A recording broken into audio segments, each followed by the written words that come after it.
Adorni presentó su declaración jurada. Dijo que tenía $500.000 en negro. Cuando yo le dije eso a la FIP casi me ponen preso. Bueno, dice que ganó $300.000 con bitcoins entre 2013 y 2018. Un iluminado. Mirá que yo ya estaba en eso y no pensaba que era... pero este tipo un iluminado. Había que decir eso. Y perdió plata, porque también es cierto que el mundo cripto es muy volátil. Sí. Yo lo entiendo bastante. Así que, como él ganó toda esa plata, hay gente que perdió lo mismo con Libra. Claro. En un segundo. Sí, les tardaron en agarrarlo el chiste. Está bien. El jefe... Es público que no ve fútbol, es un público raro. El jefe de gabinete modificó todas sus presentaciones ante ARCA y la Oficina Anticorrupción desde el 2023 hasta ahora. Eso ya no te lo hace ni un contador ni un abogado, te lo hace directamente un guionista. Sí, claro. Con esta estrategia... Están con delay. Están con un segundo tarde. Sí, ¿no? Hay un pequeño delay por una cuestión de satélite. Okay. Sí. Con esta estrategia, Adorni prefiere que lo acusen de evadir impuestos, pero no de enriquecimiento ilícito y corrupción. Y ya teníamos palabras como borocotear, Qué buena. Que es como darte vuelta, Claro. y cardear, Qué buena. que toquetear lo ajeno. Y ahora podemos evadir y nos podemos adornear. ¡Es linda! Claro. Es como adornar, claro. pero adornear. Adorneaste. Viene tu contador y vos decís, ¿qué hacemos con esto? Lo vamos a adornear, no te hagas problema, lo adorneamos. Te para la policía. Jefe, ¿esto no lo podemos adornear de alguna manera? Perfecto. Señor. Qué bien usado. Tenés 2 jubiladas, me compro una casita, necesito adornear la escritura. Que viene acuñando términos que van a quedar en la cultura nacional. Te estoy adorneando. Eso. Yo estoy toda adorneada. Bienvenidos a la letra chica era de manual. Empezó el Mundial, ya lo anticipó todo el mundo, no había que ser Nostradamus. Empezó el Mundial y Adorni presentó su declaración jurada y armó un cuentito hermoso que, bueno, generó obviamente la indignación de todo el mundo, del periodismo, de la opinión pública, generó una catarata de memes interminable. Bueno, lo de Pergolini, bueno, volviendo a su esencia, ¿no? Ese conductor que brilló en CQC y que cuando se enciende es fantástico. A ver, vamos a pensar cómo fue el cuentito este, ¿sí? Que armaron, que de verdad lo armó un guionista, ¿sí? Empieza así. Él tenía un pendrive, ¿sí? Tenía una billetera fría con $500.000 en Bitcoin, ¿sí? Y que, bueno, las había guardado en un cajón y se olvidó que los tenía y por eso no las declaró. 500 lucas verdes, se olvidó que estaban ahí. Bueno, está bien. Y esto, porque de algún lado dice, bueno, pero ¿de dónde salieron estos? Resulta que el padre, cuando falleció, le habría dejado unos 200.000, eso sí, viva, en el Honka, bueno, no sé, en algún lado, en el ropero, de algún lado salieron. 200 lucas verdes. Yo creo que por eso los libertarios, este gobierno, le recorta tanto a los jubilados. Si ustedes lo piensan, todos los jubilados que conocen están llenos de guita. Es fantástico. Bueno, volvemos. Encuentra las 200 lucas verdes en la casa del padre y, como dijo Mario, un iluminado las invierte en Bitcoin. Y se le hicieron como los panes de Jesucristo. De 200 pasaron a ser 500. Les poneme la aleluya. 500 lucas verdes, pero como todo era mágico, y se olvidó que la tenía ahí en el cajón. ¿Sí? Bueno, esto lo contó en un canal y nadie se indignó. Faltó decirle, y colorín colorado, este cuento para chicos ha terminado. Lo interesante es que entraron en el régimen de inocencia fiscal tanto él como su esposa, ¿no? Porque dentro de la magia del mundo libertario es la única vez que cualquier ley de estas de blanqueo de capitales y demás permite el ingreso de los funcionarios y de sus familiares directos. Está claro que hoy en día lo único que busca Adorni ya es zafar de la causa penal, zafar del enriquecimiento ilícito, y no creo ya a esta altura que pretenda ser candidato a absolutamente nada, porque es un candidato tan malo o peor que el narcodiputado expert. Así que, bueno, siguen sumando. Ahora volvamos a la realidad, nos terminamos con los cuentos mágicos, donde la plata se multiplica, donde los jubilados son millonarios, y vamos a lo que le pasa a la mayoría de los argentinos, ¿sí? Que están todos sobreendeudados, ¿sí? Que en el caso de los jubilados no les alcanza la guita, y vamos a estar hablando junto con Martín Biblián del caso de una demanda que presentó un jubilado contra el banco, contra la tarjeta de crédito, contra esa billetera que todos usamos, ¿sí? Por haberlo sobreendeudado. ¿Qué es lo que dice, y lo hablamos montones de veces acá, qué es lo que dice la Ley de Defensa del Consumidor? Que te tienen que dar información fehaciente, verás, que vos tenés que tener claras las cosas cuando contratás con grandes corporaciones, como son obviamente los bancos, las tarjetas. Y ellos tienen que evaluar y hacer un análisis de riesgo crediticio. Entonces, en la jurisprudencia empieza a hacerse, dentro de la justicia, se empieza a abrir camino, ¿sí? La doctrina del préstamo irresponsable, en el cual te permiten a sola firma o a un clic, ¿sí? O a un dedito con el celular, vos podés sacar un préstamo y te endeudás y nadie se fija si lo podés pagar, si podés pagar la cuota, si podés soportar esa tasa de interés, porque hay dos grandes negocios en los cuales las financieras no quieren dejar de participar. Uno tiene que ver con las estafas, porque si controlaran no sería tan fácil que hagan tantas estafas virtuales. Y el otro negocio, porque después te dejan el quilombo a vos. Y el otro negocio tiene que ver con las apuestas. Porque claro, el que está apostando y sufre de ludopatía, cuando está desesperado por encontrar guita para seguir apostando, si vos se la haces fácil, saca un crédito. Después vemos cómo lo paga. Bueno, son dos cosas que no se quieren perder y que se las tienen que perder porque tienen que ser responsables a la hora de otorgar créditos. Vamos con la ley de etiquetado frontal.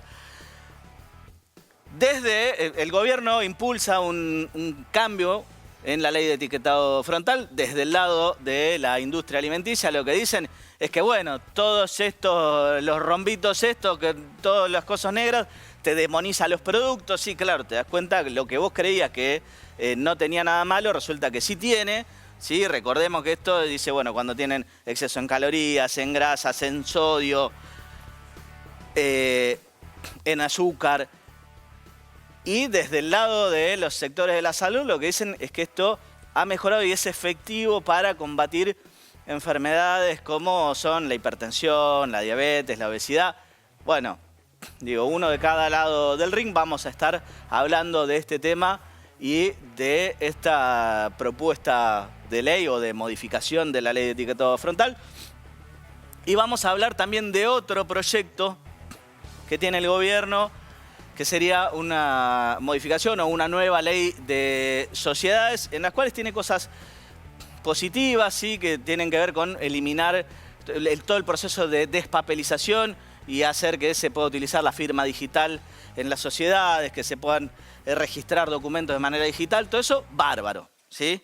Es entrar al siglo XXI. Ahora, después también tiene otras propuestas que tienen que ver con el ingreso de empresas o sí, de sociedades que sean constituidas exclusivamente por una inteligencia artificial. Y entonces, ¿cuál es la responsabilidad final de esa inteligencia artificial? Es muy peligroso, ¿sí? Y recordemos que las inteligencias artificiales ya han demostrado que no tienen escrúpulos, ¿sí? Cuando han hecho pruebas con algunas que les dijeron que las iban a borrar, intentaron, igual que Skynet, ¿sí? Para los que vieron Terminator, intentaron replicarse en otros lados y que si obviamente no pueden tener consecuencias penales, bueno, van a hacer lo que quieran. Es peligrosísimo en ese aspecto y lo advirtieron incluso grandes magnates mundiales. Bienvenidos a La Letra Chica.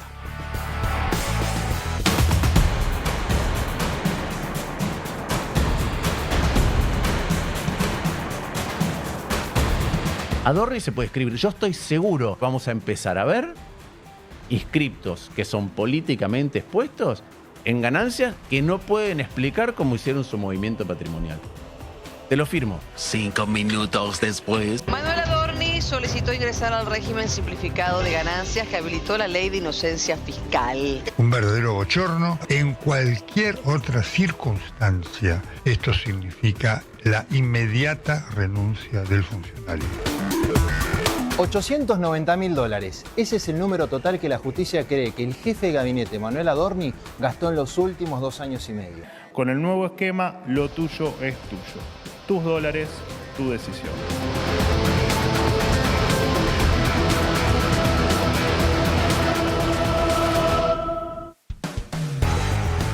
Estamos ahora con el tributarista Guillermo Poch. ¿Qué tal? ¿Cómo estás, Guille? ¿Cómo va, Juan? ¿Todo bien? Bien, muy bien. Bueno, explícale un poco a la gente qué implica esto de adherirse a el régimen simplificado que hizo Adorni y su esposa, bueno, y varios funcionarios más del gobierno. Pues vamos a tratarlo de hacer sencillo. Imagínate un rectángulo. Sí. En la parte de arriba tenés, y eso es la declaración jurada del impuesto a las ganancias, de la mitad para arriba tenés la parte determinativa del gravamen. ¿Cuánto tenés que terminar pagando de impuesto a las ganancias por el año pasado? Y la mitad para abajo tenés toda una parte informativa, que sería, hablando del 2025, una foto 24, una foto 25, cuando estabas brindando a fin de año, estabas levantando la copa, vino el fisco, te saca una foto de tu patrimonio, tus activos, cuánta plata tenés, cuánto debes, y por diferencia de eso sale cuánta plata ganaste y las distintas formas que ganaste y de alguna manera cuánto consumiste, el famoso monto consumido. Eso es una declaración jurada total de lo que era antes. Con el régimen simplificado de impuesto a las ganancias, de la mitad para abajo no tenés que informar nada, solamente determinativo. O sea, lo único que decís es, mis ingresos fueron tanto, la parte de decir patrimonio al inicio, patrimonio al cierre, se saca. ¿Cuántos fueron mis ingresos? ¿Cuántos fueron mis gastos? Tampoco se informa ahora, bajo ese régimen. Bueno, es un poquito menos transparente la cosa así.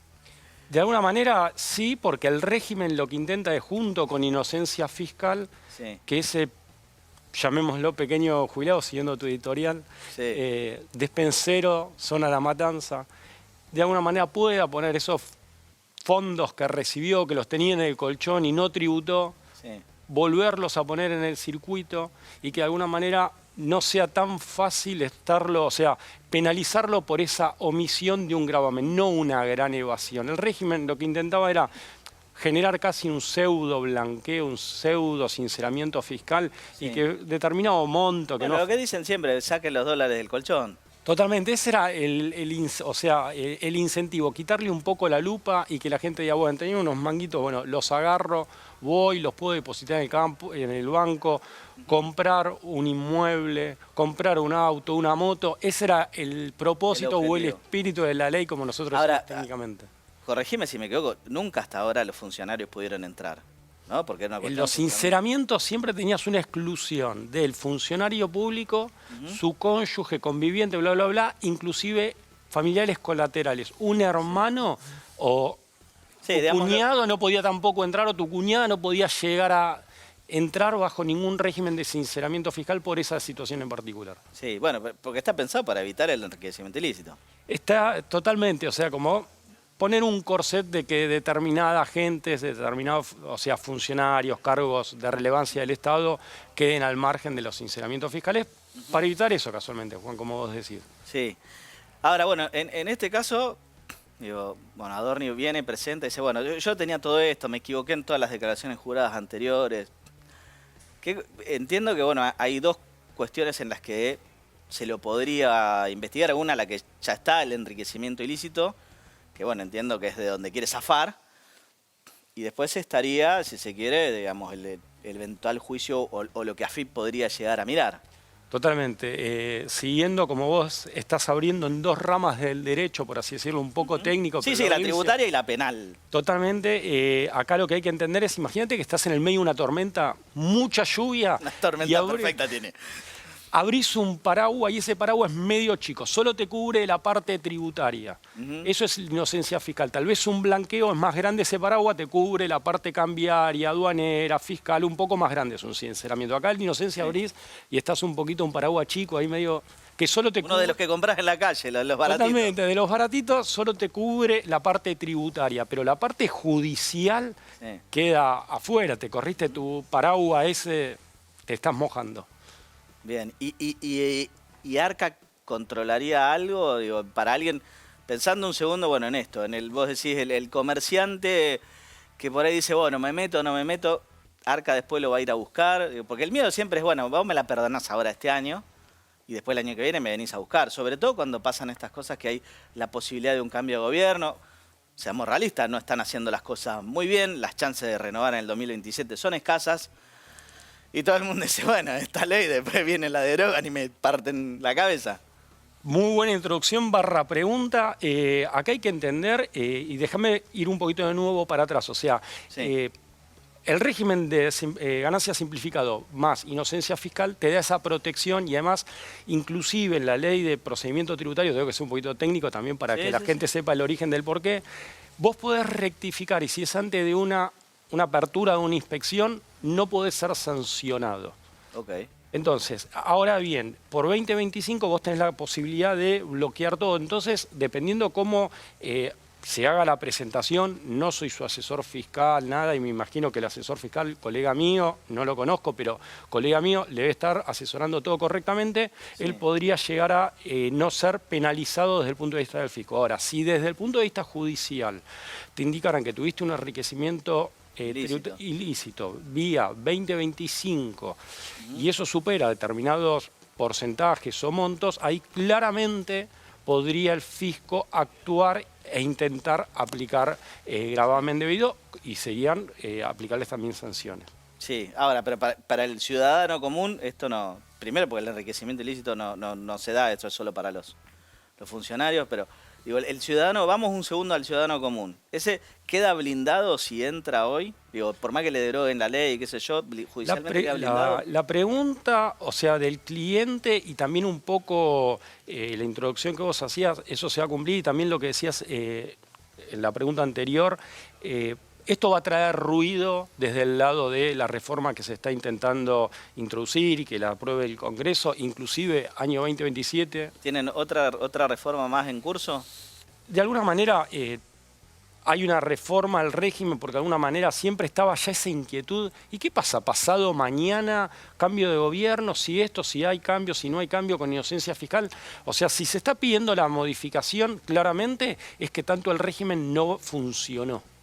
O sea, cuando vos vas a pedir una reforma, puede tener un tecnicismo o algún error, pero me parece que acá lo que pasó es, yo te lo puedo decir desde el lado profesional, había mucha gente que tenía o estaba diciendo, che, ¿por qué no sacaron un blanqueo más fácil para acogernos? La gente ya sabe... Uno de los grandes problemas es que te dispara sí o sí a responsable inscripto y para mucha gente ese blanqueo implica una suba de lo que tiene que tributar bastante importante. Claro, entonces, viste, totalmente, o sea, y ahí...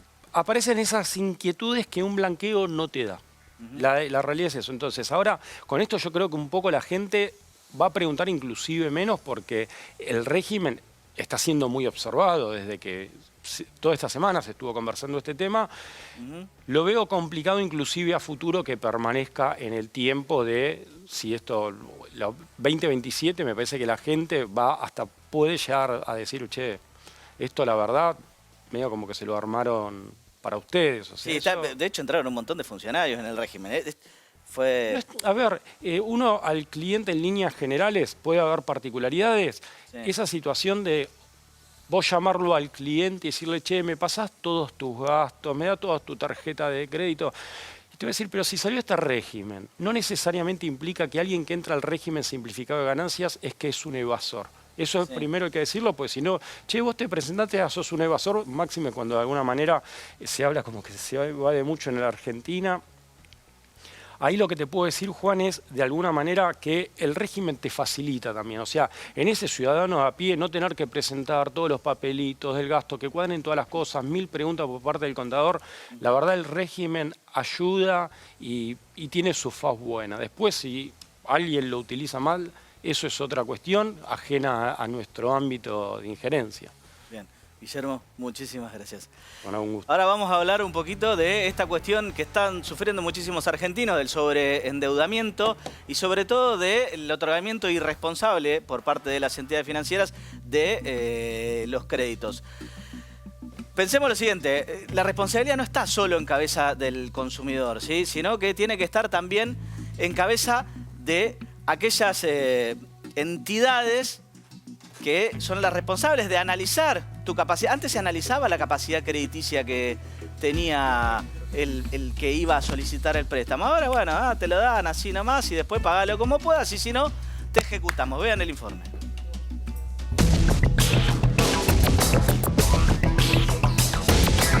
¿Conoces el caso del jubilado que se declaró en quiebra porque el banco le prestó mal el dinero? No, no conozco. No, la verdad que no estoy enterado de eso. No, no lo conocía. Mirá que estoy al tanto con todo, pero ese no lo conozco. No, la verdad es que no. ¿Y usted alguna vez solicitó algún préstamo? No, a mí ya me caga. Que matan con los intereses. Una sola vez lo hice y nunca más. Sí, ¿lo pagué? No, nunca. No solicito préstamo. No. Solicitar un préstamo es endeudarse, como pasa con el país. ¿Y le parece fácil acceder a los créditos hoy en día? No, nunca. Yo soy de otra época. No sé si será más fácil, pero el que toma un préstamo hoy en día, un particular, tiene que estar loco. Si te está cobrando, te vuelvo a repetir, 140, 160% de interés anual. Es una locura. Todo depende de la cuota, depende de lo que te propongan, depende de la cantidad de cuotas, depende de tu poder adquisitivo. Y sí, porque estando las cosas como están, la gente no le alcanza ni para comer. ¿Y cree que hoy en día el banco incita a que saquen préstamo las personas? Y sí, quieren que vos te metas en deuda y después si un día no lo pagaste, chao. Me llaman de Mercado Pago, de Banco Ciudad, del Banco del ICBC. Puede ser, sí, porque me vienen muchas veces a ofrecerme préstamos de todos los bancos. Obviamente, es su trabajo, es lo que hace.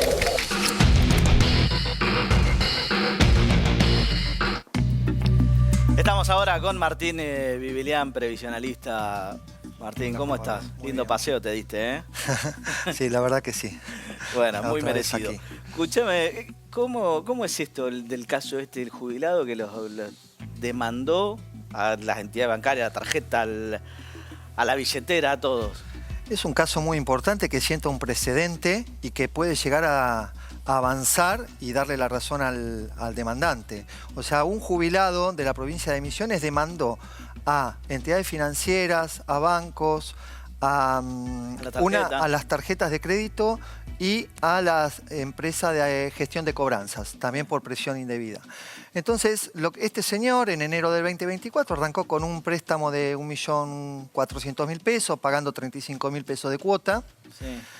Y ahí empezó toda una vorágine de acumulamiento de préstamos y la trampa realmente que le pasa a la gente, y sobre todo a los jubilados, le pasa a todo el mundo, pero sobre todo a los jubilados.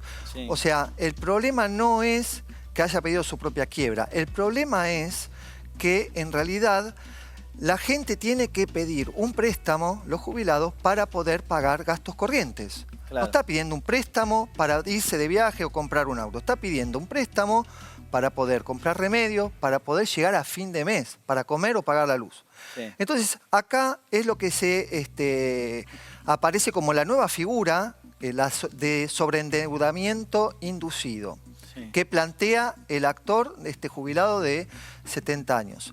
Entonces, el problema es la facilidad de acceso de cualquiera a los créditos, sobre todo los jubilados, quienes cobran sus saberes en casi todos bancos que trabajan con jubilados, especialistas en jubilados, y les dan a sola firma un adelanto de dinero de 1 millón, de 2 millones de pesos, y los jubilados no saben. Recordame cuánto es la mínima.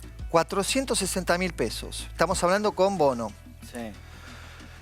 Es más allá de todo lo que viene pasando, de que no le alcanza el haber jubilatorio ni para cubrir 10 días, de esto hemos hablado, que cubre el 30% de la canasta básica. Justamente lo que está pasando es que el jubilado no sabe bien lo de la letra chica de los bancos, no se informa debidamente. Hoy en día siempre los créditos tuvieron una tasa de interés que era más alta que la inflación, eso todos lo sabemos. Ahora, hoy en día las tasas de interés están en el orden del 150%. Entonces, Pero y mucho más. 3 veces... A ver, tenemos como datos, entidades bancarias arrancan más o menos en 60% tasa nominal anual, Sí. tasa efectiva mensual sube, Sí. y después está, o sea, ahí está el engaño un poco de que no entiende la gente, sobre todo el adulto mayor, Sí. el costo total financiero. El costo total financiero que insume todos los gastos que lleva el crédito. Entonces, el jubilado, ¿qué pasa? No llega a fin de mes. Y sin dar nombre de bancos, va al banco y dice, necesito un préstamo. Ya se lo ofrecen, directamente se lo ofrecen los asesores Sí, pero comerciales. aparte te llegan los mails, te llega la información todo el tiempo, te están bombardeando. Ofertas es un sobreendeudamiento inducido. O sea, te ofrecen y el punto central es que muchos de los préstamos son para cubrir préstamos anteriores. O sea, Claro, va tapando vos tenés agujeros. un préstamo, claro, vos tenés un préstamo que pediste por $1.000.000, vas pagando cuota. Cuando vas por la cuota número 6, necesitas más dinero porque ya no te alcanza el haber, ya te empiezan a descontar y no te alcanza. Es abrir un agujero más grande para tapar el agujero más chico y cada vez tenés un agujero más grande. Entonces, lo que está mal es que los bancos cancelan el préstamo anterior, Sí. se refinancia el préstamo anterior total, hacen un préstamo nuevo Claro. por el total de la deuda y ahí es donde empieza el espiral financiero, el aumento del espiral financiero sobre el jubilado. Y aparte tenemos, por otro lado, no solamente los bancos, sino las billeteras virtuales, el fletching, que ofrecen préstamos de inmediato con solo apretar una tecla, Sí. que son préstamos, o sea, muy, muy costosos. Sí, esos son más costosos todavía que los de los bancos. Muchísimo. Vamos a dar algunos datos. Tenemos, no son tasas fijas, realmente son tasas que son a consideración de la capacidad financiera del scoring de cada persona. Sí. O sea, las tasas son fluctuantes. Entonces, tenemos billeteras virtuales como una de las más importantes del país que arrancan en el 70-80%. Y tenemos un costo total financiero que va hasta el 1.300%. Buah. A ver, yo voy a traer un caso de una señora que me vino a ver O sea, esta te semana. sacas un préstamo para comprar una tele y pagas un auto. Por supuesto. O sea, los jubilados lamentablemente no le están dando la información. Lo dan con una letra chiquita, pero simplemente ni a los lo que ve el jubilados ni a nadie. jubilado es que quiere un dinero, que necesita un dinero, sin ver la consecuencia. Entonces aprieta el botón de solicitar, tiene el préstamo de inmediato y lo único que ve es cuánto va a pagar. Y una señora que me vino, este caso lo quiero contar porque es muy relevante, una señora que me vino a consultar, me mostró la billetera virtual de una de las más conocidas y le dieron un préstamo de emergencia, préstamo plus, lo llaman, y le dieron 300.000 pesos a 30 días a devolver 360.000 pesos.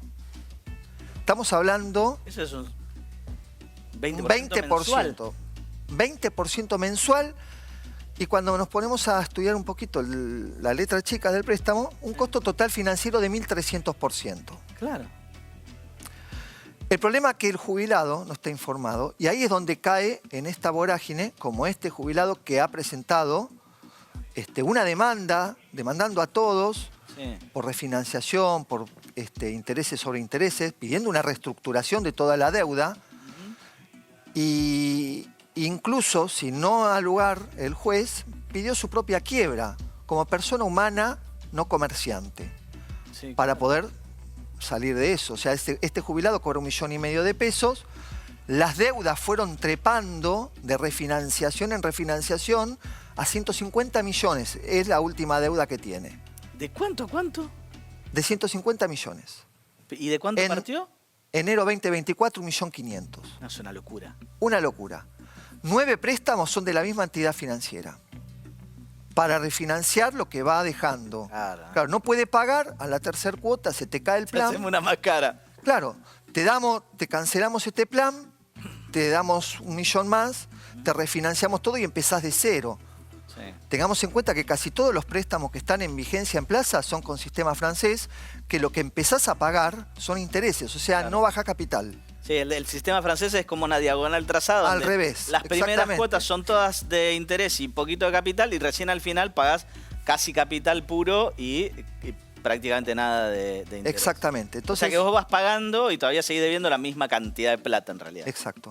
Acá lo que llama mucho la atención es que nadie controla esto de la capacidad de pago de un jubilado y le siguen dando préstamos. ¿Sí? Nadie evalúa el nivel crediticio y la capacidad de si va a poder pagar. Sí. Parece que no. Digo, antes, si bien la tecnología permite realizar muchos procesos con más velocidad, había mínimamente un oficial que hacía una evaluación, ¿sí?, de la capacidad crediticia de la persona que iba y pedía un préstamo. Entiendo que eso se puede hacer mucho más rápido, pero hoy es inmediato, o sea que nadie analiza la capacidad crediticia del que va a tomar el préstamo. En algunas entidades, presencialmente, pero hoy lo sacan todo directamente por sistema, por scoring, por puntuaciones y calificaciones, pero a pesar de que muchas veces no da el porcentaje, tengamos en cuenta que Pero un scoring que en todo caso está mal armado, porque justamente una persona que está cada vez endeudándose más, no hace falta saber demasiado de economía. Si yo veo que vos tenés un determinado ingreso y cada vez te vas armando una bola de nieve más grande de préstamos, no te doy un crédito. No hace falta ser un experto en el tema, porque sé que no lo vas a pagar. No lo podés pagar. Es que en realidad lo que pasa con los jubilados es que esos préstamos se los ofrecen en los bancos de boca de pago de los jubilados, de manera instantánea. El jubilado no tiene opción de poder elegir, cobro el haber y después pago el crédito. El banco directamente te descuenta. Lo descuenta, claro, y entonces, por eso se lo ofrecen, porque saben que lo cobran de antemano. En nuestro estudio nosotros tenemos siempre esas consultas. Sí. Doctor, quiero ver el recibo de sueldo porque no estoy cobrando nada. Vienen con el recibo o lo bajamos directamente desde la página web de ANSES y vemos que el haber está bien liquidado. Claro. ¿Por qué? Porque el banco no descuenta directamente del recibo de haberes que cobra el sueldo el jubilado. Lo descuenta directamente de la caja de ahorros que le ofrece el banco. Entonces se dan las paradojas de que muchas veces se descuenta una cuota o dos cuotas y un jubilado que cobra la mínima de 460.000 pesos, lo he visto yo, directamente cobra 80.000 pesos, 100.000 pesos y no sabe dónde está. ¿Cómo hay que verlo? Pidiendo un extracto bancario. Y ahí empieza la manera de no salir. Esa persona, ese jubilado, no puede salir, no tiene medios. Sí, es un rehén. Ahora, imagino, estás siguiendo el caso vas a entrar a meter una demanda tras de otra con este tema. Por supuesto, porque puede sentar precedentes muy importantes dentro de la justicia argentina. Sí, claro. No, y aparte tiene muchísimo sentido, porque yo lo pienso ponerle en mi vieja, que va corriendo el tiempo y cada vez la verdad es que empieza a estar como más vulnerable, ¿sí? Cada vez se entiende menos las cosas, ¿sí? Y claro, y te dan, y después te asfixiaron. Es que no se le importa a produce nadie. Una asfixia económica y lo peor son las consecuencias que trae sobre el jubilado. Consecuencias emocionales, consecuencias en la salud. Se produce un estrés financiero que produce daño cognitivo, daño en la salud, miedos, angustia, aumento de estrés, aumento de ansiedad. Todo eso repercute en la salud. Entonces, este sobreendeudamiento inducido en realidad no vulnera el bolsillo solamente, saca vida. Bien, bueno, clarísimo, Martín. Hay algo que me gustaría, así como estamos hablando de toda la responsabilidad de todos los actuantes, también podemos hablar de algunas propuestas de soluciones. ¿Cómo se puede salir de un poco de todo esto? Hace unos años directamente teníamos desde ANSES la posibilidad de poder otorgar créditos a los jubilados y pensionados a una tasa preferencial. Una de las maneras sería elaborar un plan de asistencia y de salvataje para jubilados y pensionados a través de ANSES para que se pueda refinanciar y consolidar todo su pasivo a una tasa preferencial, por supuesto subsidiada, y con el dinero de ANSES que es de los jubilados. Bien, El Fondo de Garantía de Sustentabilidad tendría que financiar este salvataje. ¿Vos crees que este gobierno use la plata de los jubilados para los jubilados? La veo complicada, pero es el la objeto, propuesta me parece excelente. Filosóficamente es lo que tiene que pasar. Muy bien, Martín. Muchísimas gracias. Ahora vamos a hablar justamente del etiquetado frontal. Esos octógonos que vemos en los productos y que a veces nos hacen decir, bueno, esto mejor no lo compro. Vean el informe.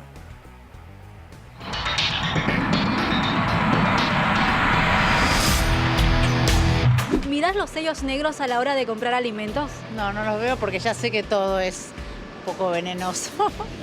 Sí, porque mi hijo tiene trasplante de riñón. No lo miro, no. Creo que varios deben ser como nosotros, que no le damos mucha bolilla. Sí, le presto mucha atención. ¿Y alguna vez dejaste de comprar por la advertencia de estos sellos? No, a veces cuando quiero algo que no tenga exceso de azúcar, solamente miro si tiene eso. No, por ahí cuando empezó toda la situación, pero ahora no. Como con conciencia. ¿Y crees que estos sellos negros ayudan a llevar una vida más saludable? Por supuesto que sí. Sobre todo con el azúcar. Es una llamada de atención para tenerlo en cuenta. Si querés algo saludable, vas a un negocio especializado en cosas saludables.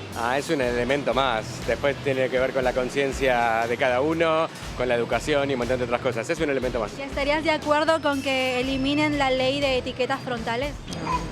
Para nada, está buenísimo. No hace, realmente no hace. Lo veo medio inútil. Estaría de acuerdo con que haya más bondad al elaborar. A muchos les sirve, a mí la verdad que no. Es un beneficio para las empresas. Está todo arreglado.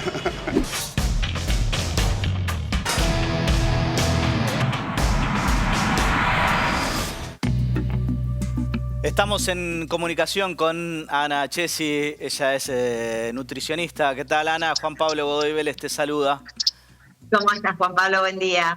Bueno, es una guerra, ¿eh? De un lado del cuadrilátero las industrias alimenticias y del otro el sector de la salud. Sí, la verdad que sí. Convengamos que no se lleva bien la salud con la industria alimentaria. La verdad que deberíamos, si me preguntás qué es lo que deberíamos comer, y deberíamos comer lo que se comía desde siempre. Sí. Carnes, que el humano nació, apareció en la tierra y no había ni supermercado ni nada, cazaba y recolectaba frutas y verduras y tal vez podía robarle un huevo a una gallina y no mucho más que eso. Y nosotros no estamos comiendo casi eso. Sí, lo que más se come son ultraprocesados, cereales, que son cereales que están procesados, están blanqueados, le sacaron toda la fibra, no queda nada útil. Y bueno, obviamente está saborizado y con realzadores de sabor que hacen que lo que tiene ese tipo de productos, lo que tiene cereales, sea rico. Lo que están poniendo ustedes, las papas fritas, sí, a todos nos gustan. Sí. Pero obviamente tienen más químicos que papa. Seguro que sí. Ahora, ¿viste un poquito el informe? Estaba dividida la opinión de la gente. Hay gente que miraba ahí las etiquetas negras y que de alguna manera les sirve o para alimentarse mejor o para tener determinada conciencia, y otros que las ignoran por completo. Mira, lo que me pasa a mí con las etiquetas, por eso guardé este café que compró mi hija, que dice exceso de azúcares y exceso de sodio. Sí. Ahora, ¿cuál es el tema? A mí que me diga exceso de azúcar, decís, uy, me asusto porque tiene mucho azúcar, uy, tiene mucha sal, y entonces no lo voy a comer. Ahora, la realidad es que lo que hay que leer en vez de los octógonos es esto, que es la información nutricional. Sí. Que te dice, en este caso justamente te dice, esta botellita cuántas calorías tiene, cuánto hidrato, cuánta grasa y cuánta proteína. Sí. Entonces vos tenés una idea de los macros. Más importante todavía es la parte de abajo, que te dice cuáles son los ingredientes. En este caso va bastante bien. ¿Tiene azúcar? Sí, tiene azúcar. Tiene café instantáneo, que no es tan feliz como el café de filtro, tiene instantáneo. Pero la verdad es que de grasa, que me decían que tenía un exceso de grasa, tiene 3 gramos de grasa. 3 gramos de grasa no es un exceso de grasa. O sea que eso habría que corregirlo. Claro, le ponen exceso a que tenga grasa simplemente. Y después, con respecto al alto en azúcares o exceso de azúcares, tiene 26 gramos. 26 gramos será una cucharada sopera grandota, ¿no? Sí. Va a depender mucho de mi estilo de vida si yo puedo comer esa cucharada de azúcar o no. El azúcar en general obviamente está refinada, no es lo que era, todo lo que ya sabemos. Sí. Pero, por ejemplo, yo entreno todos los días en el gimnasio y antes hacía triatlón. Entonces yo comía un montón de azúcar porque necesitaba energía para entrenar. Sí. Ahora que no hago triatlón, si bien como azúcar, no puedo comer la cantidad que comía en ese momento porque no estoy gastando la cantidad de calorías que yo gastaba en ese momento. Entonces, el problema mayor para mí no es tanto qué comemos dentro de las cosas normales, ¿no? El problema es que hay gente que directamente vive adentro de un departamento con una computadora enfrente y no se mueve de ahí. Claro. El ser humano está diseñado para moverse. El que iba a cazar para comer tenía que caminar, ver dónde encontraba un animal, correrlo, agarrarlo, llevarlo, transportarlo, y tal vez cuando él volvía muy contento porque había logrado cazar un pato, se le cruzaba un tigre y le decía así como, no, llévatelo vos, porque no te vas a poner a pelearte con un tigre. Sí. O sea, nosotros teníamos mucho movimiento y muy poca comida. Ahora tenemos mucha comida y casi cero de movimiento en una gran parte de la población y sobre todo los chicos que viven con la compu, el celular y los jueguitos y están conectados online permanentemente. Sí, y ahora, ¿qué es lo que, dentro del proyecto que hay, qué es lo que cambiaría? ¿Los elimina por completo? ¿Modificaría por ahí en el sentido de lo que vos estás diciendo? ¿Cómo sería? Mira, la verdad que yo los eliminaría y no me parece que sería un riesgo para nosotros. Lo que pasa es que sí, lo que deberían hacer en los colegios, por ejemplo, yo creo, es un tema mío, ¿no? Que yo creo que la currícula de los colegios está como muy atrasada. Hay cosas que me parecen mucho más interesantes, como por ejemplo enseñarles a los chicos cuidado de la salud. Entonces, que les enseñen a leer las etiquetas, que les enseñen a ver, y si dice glutamato monosódico, si dice jarabe de muy alta fructosa, si nombra productos que son productos químicos, no son productos naturales. Entonces, si leen todo eso, ese producto no está bueno. Pero no les enseñan nada de todo eso. Seguimos con geografía, historia, cosas que ahora ya abrís Google y ya lo sabés, no necesitas saberlo de memoria. Sí.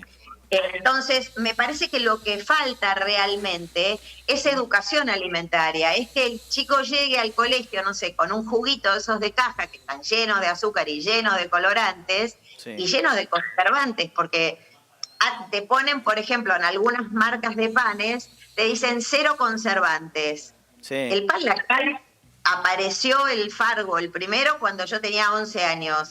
Sí. El primer día estaba bárbaro, riquísimo, delicioso. El segundo día tenía un hongo verde que era más grande que el pan. Sí, sí. Ahora dicen no tiene conservantes. Ahora, desde que sale de la fábrica hasta que alguien lo compra en el supermercado y que no aparece ni un solo hongo, qué raro todo, ¿no? Es insólito. Tienen un montón de químicos que hacen que el hongo no pueda entrar. Pero esos químicos nosotros nos estamos comiendo. Claro. Y nosotros le estamos dando a nuestros hijos, ay, qué rico el tostadito, con cosas que no deberían estar comiendo, como por ejemplo el jarabe de muy alta fructosa o el glutamato. Son realzadores de sabor y claro, te compras los calditos esos que vienen en caja, sí, y el caldito es espectacular. Lo haces vos con verduras en tu casa y decís qué porquería este caldito. Pero el que sirve es el que hiciste en tu casa, no el otro que viene con un cubito con glutamato. Bien. Bueno, Ana, te agradecemos muchísimo por esta comunicación. Muchas gracias a ustedes. Y recuerden leer esta parte en vez de esta parte. Sí, está muy bien. Y hay que saber entenderla un poco también, que es la parte más difícil, ¿no? Esa es la parte más complicada. Exacto. Bien. Bueno, muchísimas gracias.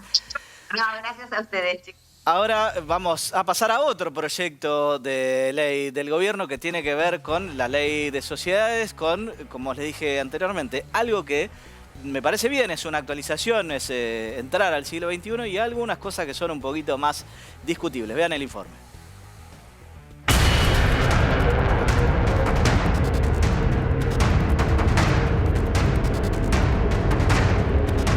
El gobierno está impulsando una reforma de la ley de sociedades.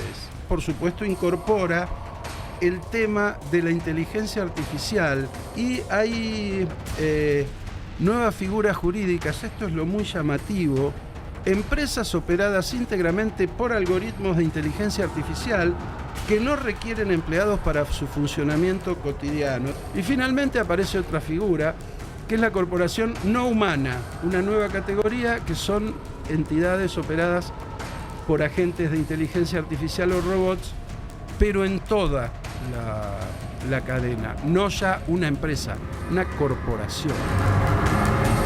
Si nadie trabaja, ¿para quién es la ganancia?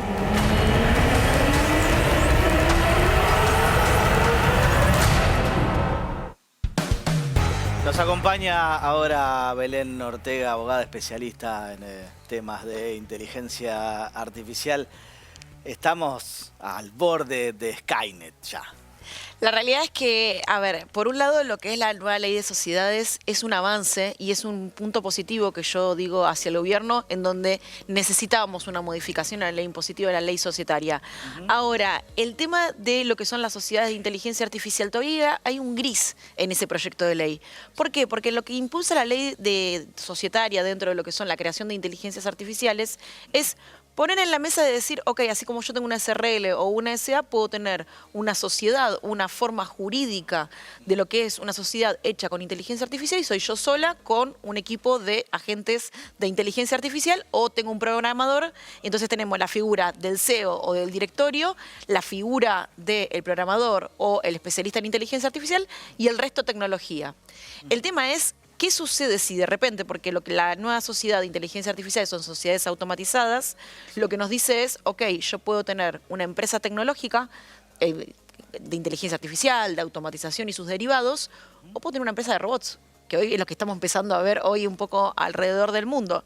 Sí. El tema es qué pasa si ese robot o si esa empresa comete algún error, ¿de quién es la responsabilidad? Y ahí está el gran dilema, porque siempre al final en cualquier sociedad comercial termina habiendo una persona responsable, que podías evadirte de cualquier responsabilidad en la medida que la sociedad con su patrimonio lo cubriera, y si no, sos responsable vos. Totalmente, y a nivel mundial todavía no existen casos como los que se están presentando en Argentina.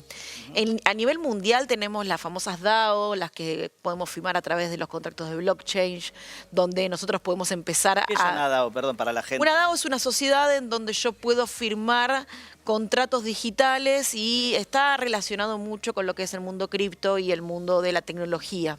Sí. Ahora, a nivel mundial se están utilizando, eso acelera el proceso tecnológico, sí. Pero la incorporación de la inteligencia artificial lo que puede decir es, ok, puede venir una marca personal, una persona sola siendo CEO, y puede tener una empresa de una sociedad automatizada, puede tener una figura societaria, puede contratar. Y lo que habilita es a que la inteligencia artificial, lo pongo entre comillas porque es relativo, a veces yo veo muchas noticias donde dicen, bueno, la inteligencia artificial contrata su contrata hecha y hace todo. No, no es que hace todo, sino que hay alguien detrás hoy por hoy que ayuda en ese sentido. Lo que se pregunta todo el mundo del otro lado es, si la empresa fuera de una sola persona, sí.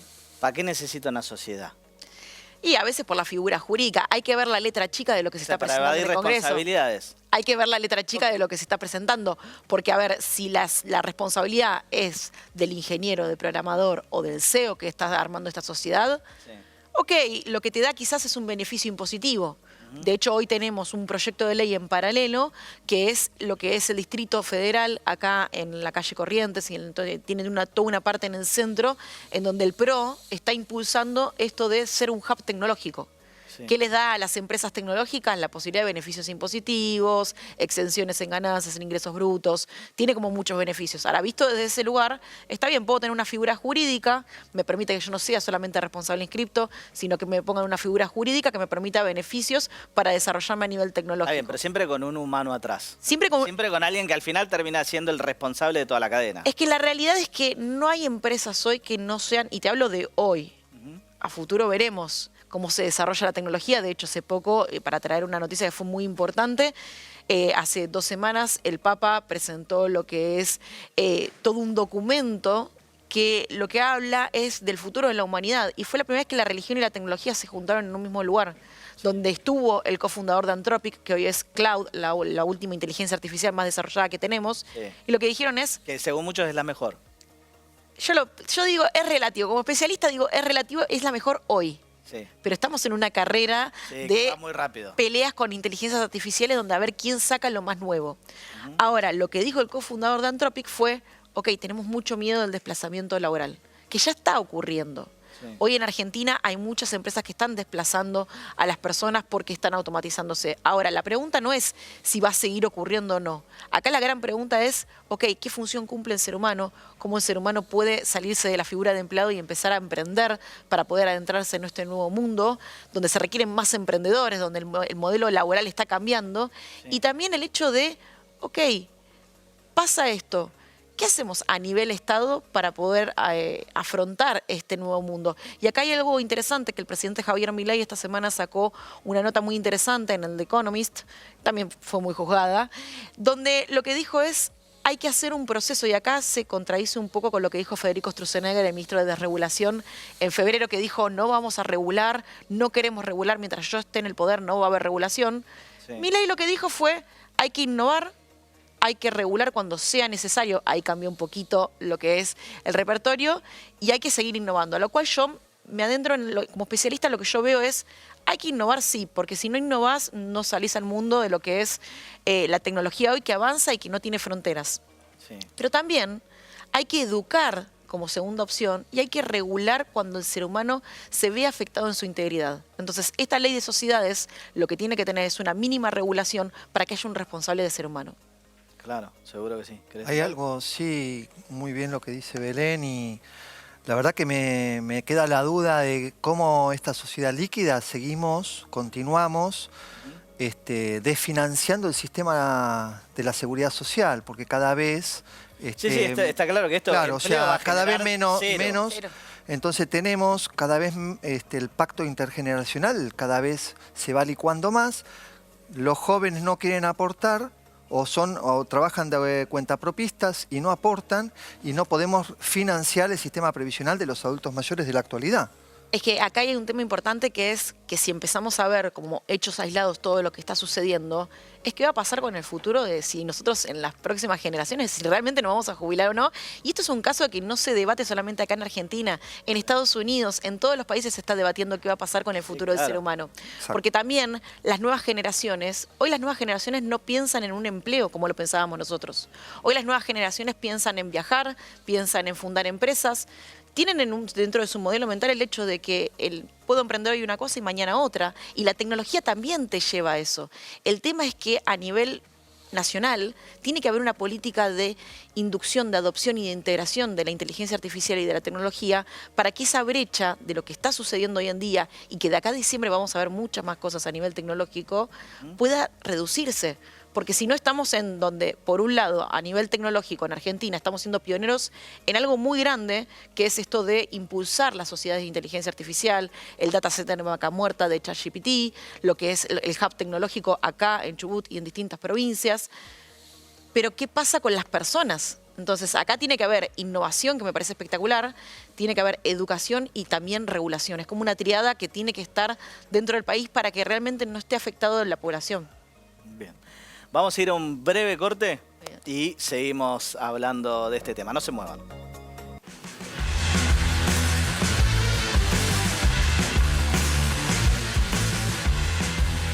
Cada vez más siento que ese futuro distópico que pensó George Orwell en 1984 está encima de nosotros. Ese gran hermano que te observaba todo el tiempo y que te decía qué tenías que hacer y cómo tenías que vivir, está a la vuelta de la esquina. Sí, la realidad es que hoy en día, yendo en otra de estos casos aislados que decía, son casos aislados que están sucediendo en Argentina a la vez, pero que hay que juntarlos. Claro, no hay que verlo como aislado, hay que verlos todos juntos. De hecho, ahora dentro de lo que son estos proyectos se están presentando en el Congreso, en el marco del Super RIGI que tanto mencionaban, el presidente Javier Milei empezó a enviar un proyecto que se llama Gemelo Digital. Sí. El Gemelo Digital es un proyecto para utilizarse en el Ministerio de Desarrollo Capital Humano de Sandra Petrovello, que lo que es una empresa que va a brindar un software que el presidente Javier Milei dijo que no era Palantir, que es quien está Peter Thiel hoy en Argentina viviendo con nosotros. Yo estoy con mis dudas de si no es Peter Thiel invirtiendo en una empresa argentina que le presta el Estado, y ahí hacemos un triángulo. Pero la realidad... Bueno, pero después va a ser como el pendrive de... Bueno, va a aparecer en un pendrive. Pero la realidad que esto de Gemelo Digital lo que hace es una empresa que va a través de la inteligencia artificial que puede predecir datos, va a obtener datos de sitios públicos y privados para poder predecir qué puede llegar a pasar a nivel social o económico e implementar políticas públicas. Hasta hoy las políticas públicas se vienen implementando como consecuencia de un hecho sucedido en la población. Sí. Entonces, ahora van a predecir y van a impartir políticas públicas. Desde ese lugar me parece espectacular, porque por fin la política empieza a funcionar de una manera correcta. Ahora, visto desde el lado de la seguridad y desde la tecnología y con conocimiento en causa de la tecnología es, ok, ¿va a haber una transparencia algorítmica? ¿Qué significa esto? ¿Va a haber una transparencia de dónde está sacando la información? ¿Va a ser solamente en capital humano o se va a hacer como que es una réplica de lo que es en Estados Unidos, que es el Twin Digital, que tiene que ver con mi gemelo digital en la web, en la tecnología para llevarlo al llano? Entonces sé cuánto cobro, cuánto pago, cuánto gasto. Y hay un tema acá de que también estamos viendo como otro caso aislado. En la Unión Europea se está tratando ahora un proyecto en donde desaparece el Te dinero van a decir físico. cómo puedes vivir, qué puedes comprar y por dónde tenés que andar. A ver, ojalá que no, y ojalá que hayan regulaciones o políticas que realmente puedan ayudar al ser humano a traspasar mediante la educación y a regular en la información y en donde también el ser humano no se vea damnificado en lo que es su integridad, en lo que es su desarrollo. Muy bien, Belén. Muchísimas gracias. Llegamos al final de este programa, así que nos vemos la semana que viene para que sigas conociendo tus derechos acá en La Letra Chica, que cada vez me parece que van a ser menos, guarda, ¿eh? Ahora no se muevan de ahí que se quedan con modo fin de.